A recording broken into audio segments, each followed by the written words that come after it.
Oui, bien sûr, je vais vous parler de la bande-annonce du film. Pour vous en parler, je vais d'abord vous expliquer un peu le cheminement qui a amené à cette bande-annonce. Parce que, justement, il s'est passé que d'abord, Maxime Bouteille m'a proposé une bande-annonce. Il m'a proposé une bande-annonce de film qui était vraiment très intéressante comme bande-annonce, qui était très très belle et qui fonctionnait vraiment en tant que bande-annonce. Le problème qu'il y avait, et qui fait qu'on ne l'a pas retenu cette bande-annonce, malgré le travail exceptionnel que Maxime a fait dessus, c'est que cette bande-annonce, c'était une bande-annonce de film d'horreur classique. C'était la bande-annonce qu'on voit toujours quand on voit un film d'horreur, etc. Ça expliquait quelle est l'histoire du film, etc. Ça.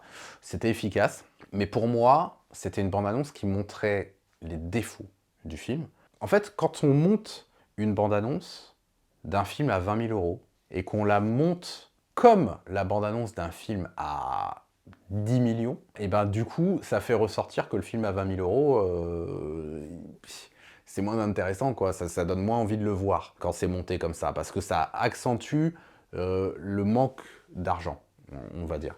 Et donc, c'est pour ça que ça m'allait pas. Et puis du fait que j'avais pas tellement envie d'avoir une bande-annonce qui ressemble à d'autres bandes-annonces. Ensuite, donc, j'ai demandé à Manon, Manon Bical, de nous faire une bande-annonce. La bande-annonce de Manon, elle était très différente dans le sens où elle avait compris qu'il ne fallait pas non plus qu'on comprenne trop l'histoire dans la bande-annonce, qu'il fallait mieux qu'on reste abstrait un peu.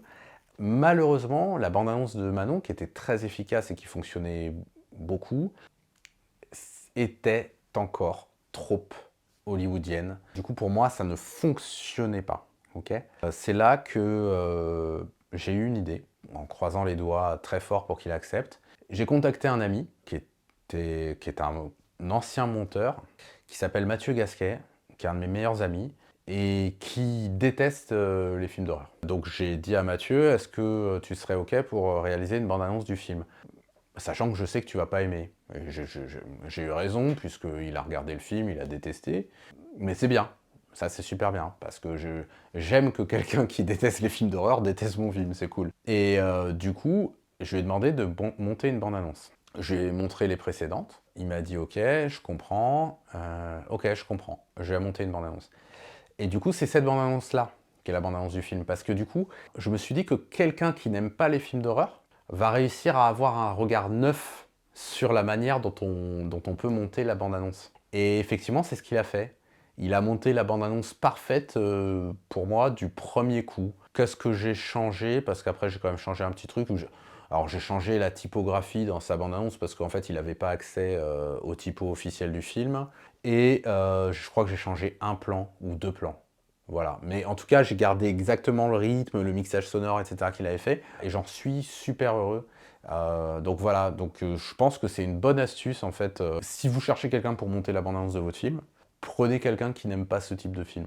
Parce que son regard, il sera vraiment neuf en fait. Et ça vous permettra d'avoir quelque chose peut-être de plus efficace. Parce que ce que j'ai oublié de dire, c'est que ce soit Manon ou que ce soit Maxime, ils sont tous les deux fans de films d'horreur. Et c'était ça l'erreur. Et ça répond peut-être à une question que je ne sais pas si les gens se posent, mais en tout cas ça y répond. C'est la raison pour laquelle ce n'est pas moi qui ai monté la bande-annonce. Parce que moi, c'est bien pire que Manon ou Maxime. Moi, je n'avais aucune idée pour monter cette bande-annonce. J'avais justement peur connaissant très bien les films d'horreur, j'avais tellement peur de la monter comme les autres que je ne trouvais rien. Ce qui aurait été génial, ce que j'aurais aimé faire éventuellement, mais on n'avait pas le budget, mais ça s'est fait pour certains films, c'est de carrément monter, pas monter une bande-annonce, mais carrément tourner quelque chose que pour la bande-annonce. Prendre du budget et tourner quelque chose qui ne serve que de bande-annonce.